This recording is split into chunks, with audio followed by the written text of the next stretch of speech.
Because I will make the case of a study that we did in Rome, but that I believe applies to all the cities everywhere in the world, especially big cities. So I believe that you recognize this. It's not as you saw it the last time you went to Rome. It is not the most recent version. It's the ancient version. The previous version, it was the Colosseum, and the historian, the archaeologists say that it was wonderful. Many statues, wonderful marbles, and decorations, and ceilings. And it was good to make it at the, when the Roman Empire was growing and was powerful. It was a demonstration of the power of the empire. Labor was very cheap at the time. It didn't cost any penny. And there was a significant lobby of people who supplied construction materials that was represented in the Rome Senate, as today. And therefore,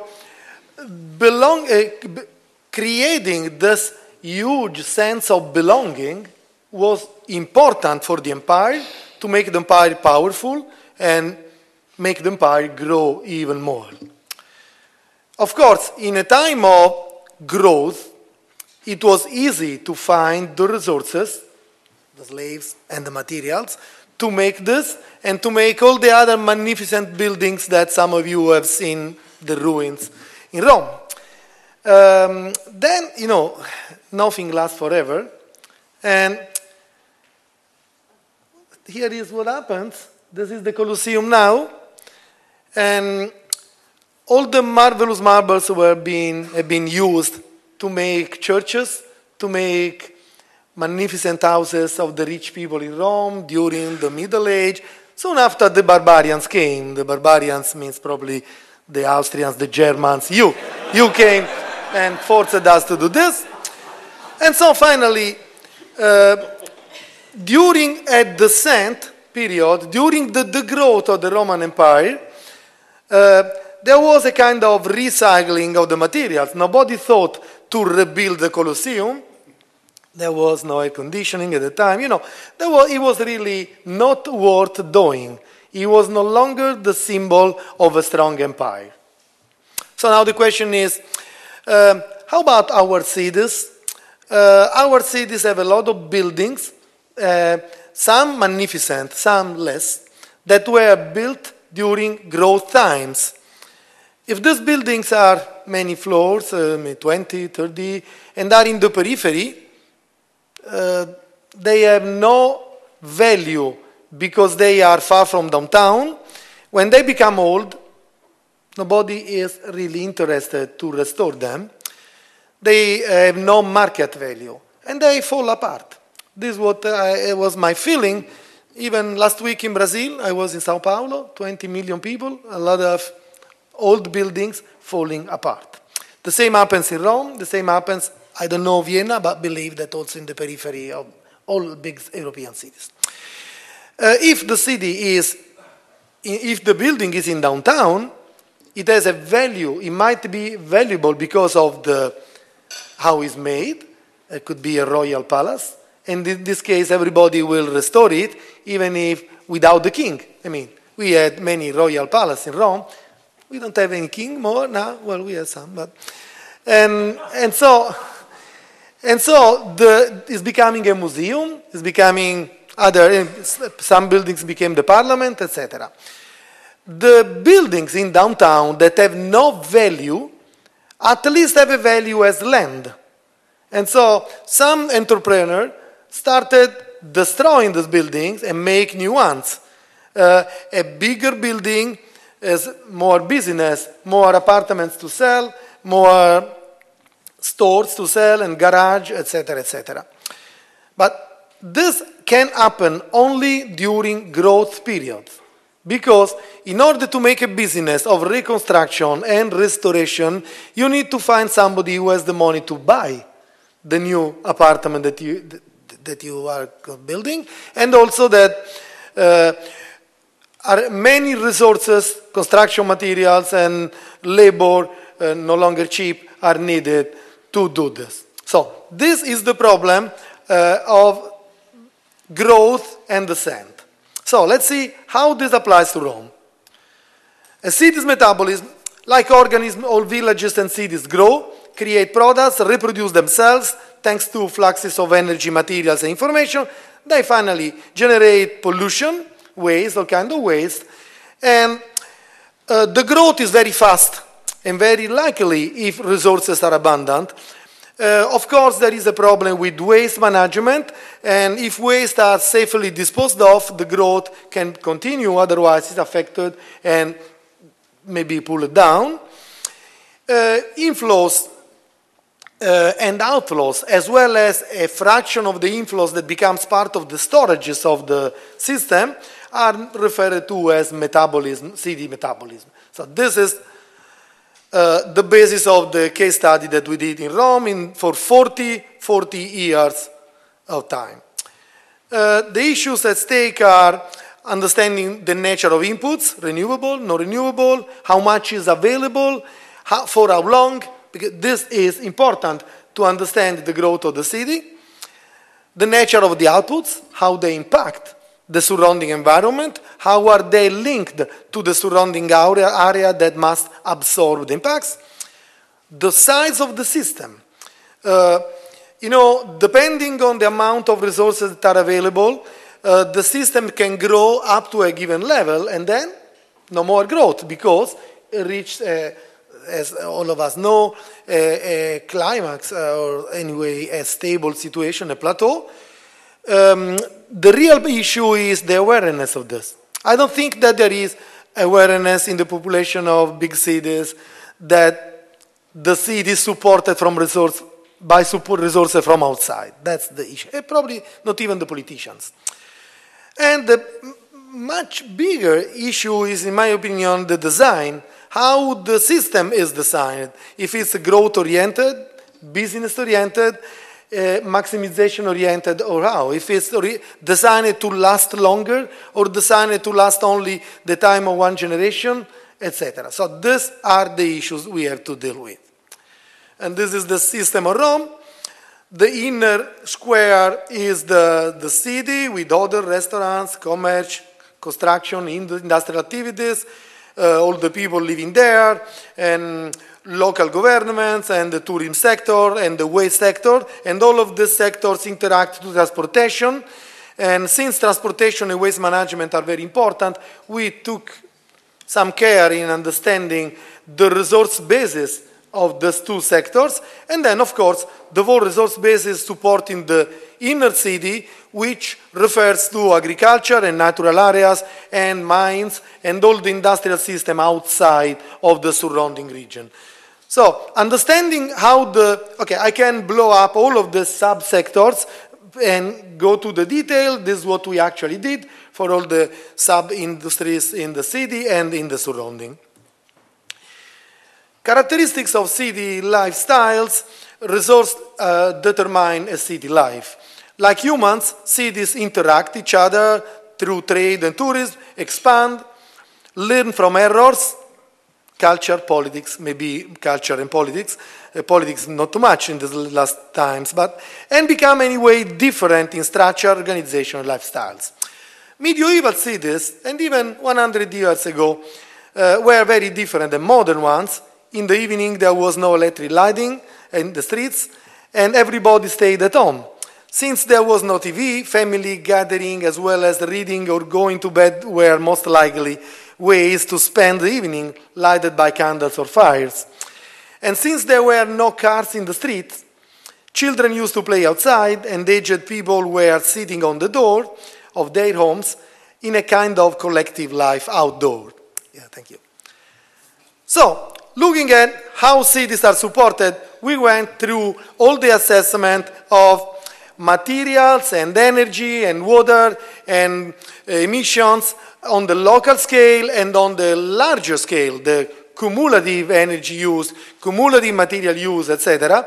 And it's a nice understanding that the local scale use of materials, the direct use, is much less than the larger scale. You know, the materials that are degraded, invested outside in the surrounding region to support the inner city life. In the case of Rome, it was up to 5 times higher amount of abiotic materials, concrete and steel, etc., to support the city life, and now is about 3.5 times, so it's huge. When this gap is huge, this means that there is a huge option for improvement, because we can become much more efficient in the supply chain, and not only in the use chain. We can use less locally, and we can also be more efficient outside, and therefore affect the surrounding area less, being less dependent on the surrounding area. It's also important to see the last column there, the nature of the materials that are used. You see that this nature is, for instance, a lot of steel, not too much food items compared to the steel used to the large scale, the cumulative steel. It doesn't take so much steel to make the food. You know, and a lot of concrete and building materials. So, when you break down by categories, you understand. If you look at the materials, understand that something is important. But the materials are important, and well, I never tired to show this paper. We are becoming very good in moving materials. We are lowering the surface of the planet by eroding the soil, mining, etc. And the result is the transport of sediments and rocks, and we are lowering all ice-free continental surface by a few hundred meters per million years, which is 1 order of magnitude higher than the Middle Age, I mean, the people at the Roman time. So this is a very serious problem from an environmental point of view. Okay, we did the same kind of evaluation for the water, direct and indirect use, and the water is not becoming efficient. We use a lot of water, 6 times more water outside of the system than the amount of water we use in Rome. And if you compare with Vienna, for instance, the amount of direct water used is more or less the same, but consider that Rome uses 6 times more water outside of the city in the manufactured goods, in the electricity, etc. Probably the same is for Vienna, which raises the problem of where the water comes from, if water is a priority or not. We are becoming much better in energy. This is energy. We are still growing in direct use of energy and indirect cumulative use of energy, but the ratio is going down. This is because energy has been recognized a priority. Nobody is aware, or very few are aware of the priority of water and materials. We think that we are not running out of them, but energy, we think we are running out of energy and we are doing something. Same happens, well, I will skip to the emissions. All kinds of emissions are related to the uses that we do of materials, of energy, and water. Another important issue is how much environment is working to support the city, which we measure through the energy method. And there is a huge support from the environment, global, the biosphere environment, to make Rome able to grow and to absorb the emissions. So, at the end, we can say, we don't understand the city life if you don't look at many different aspects. The environment that is needed, the water that is needed, the materials that are needed, the energy and the emissions and the waste generated. So, what if we run out of oil? What if we run out of water? Nobody thinks that this is possible. If we run out of construction materials, I will look somewhere else now because we run out of parking lots, arable land, landfills, clean air. All these are scarce resources. And the point, the survival of the city, as all other cities, depends on not running out or being aware of this. How likely are these scenarios? Do we have a plan B? And actually, I believe that we don't have a plan B. I mean, our politicians, our managers are not aware of the fact that all these resources are becoming scarce and that there is no possibility to run a business if we run out of these resources that are very different, very diverse. Okay, I will skip this to go faster and go. What does it mean reorganizing cities?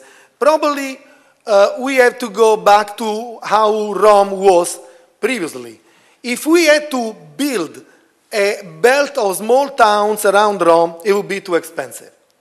But the cities already exist, and they are empty. The people abandoned them to go to the bigger city. And I believe that the same is in Barcelona, the same is in London, etc. And if we value the belt of small towns around, and we construct effective transportation systems, we offer a possibility for the people to go outside and run new business in small towns and become more sustainable.